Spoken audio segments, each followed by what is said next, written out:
Musew ta' Prim Ministru qed jieħdu dik it-tip ta' approach u hija fil-fema tiegħi iktar approach sensibbli għas sempliċi raġuni li għandna essenzjalment caretaker government bħalissa fir-Renju Unit. U nifhem l-attitudni tal-Prim Ministru Cameron illi ma jridx jiskattaw proċess illi fih implikazzjonijiet kbar.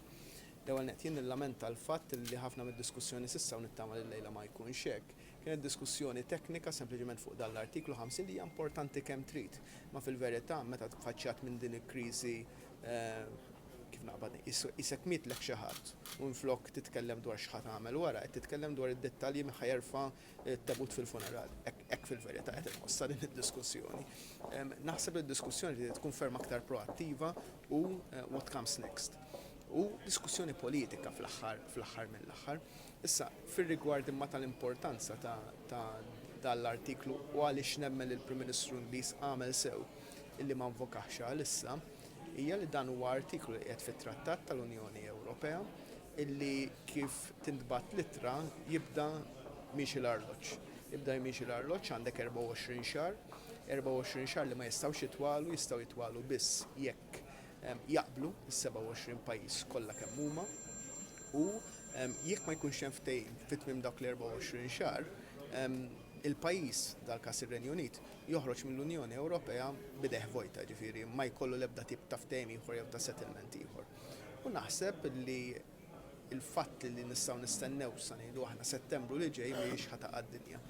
Il-punt huwa ma tistax tittardja fl-etern, irid ikun hemm deadline li qed nifhem huwa Settembru Ottubru li ġej meta jkun hemm in place Prim Ministru ġdid u jrid jieħu deċiżjonijiet dwar kif ħajatwaħ dan kollu, x'tip ta' relazzjoni jrid mal-Unjoni Ewropea, għax s'issa għadu mhux ċar gvern ġdid Ingliż x'tip ta' relazzjoni jrid mal-Unjoni Ewropea jrid ikun parti mis-suq komuni jew le.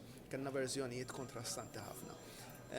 Jew jekk il-Prim Ministru ġdid Ingliż jkunx irid jfittex mandat f'elezzjoni ġenerali u kif ħajkampanjaw il-partiti politiċi fejn jista' jkollok partit politiku li jgħid li hu ħajkampanja li jinterpreta li jekk ikun fil-gvern ma jatwax il-Brexit. Ġifieri jista' jkun hemm permutazzjonijiet kollha u naħseb li għaġla li tgħid illum iridu japplikawha dik naħseb li hija prematura ħafna. Naħseb ukoll li hija biex ngħidu hekk il-motivazzjoni iktar waħda nazzjonalistika illi ċertu pajjiżi bir-raġun ukoll iridu juru impazjenza min-naħa Ewropea fil-konfront ta' min jażel din it-triq anke għaliex għandhom forzi f'pajjiżhom li jitħajru jmorru għall-istess livell. Min-naħa l-oħra nara r-raġuni ċara għaliex imbagħad ma tistax tibqa' tul fl-infinit imma naħseb id-deċiżjoni li tittieħu sa Settembru Ottubru illi ġej għaliex ma jistax ikun li r-Renju Unit ikun fuq iż-żewġ naħat tal-munita.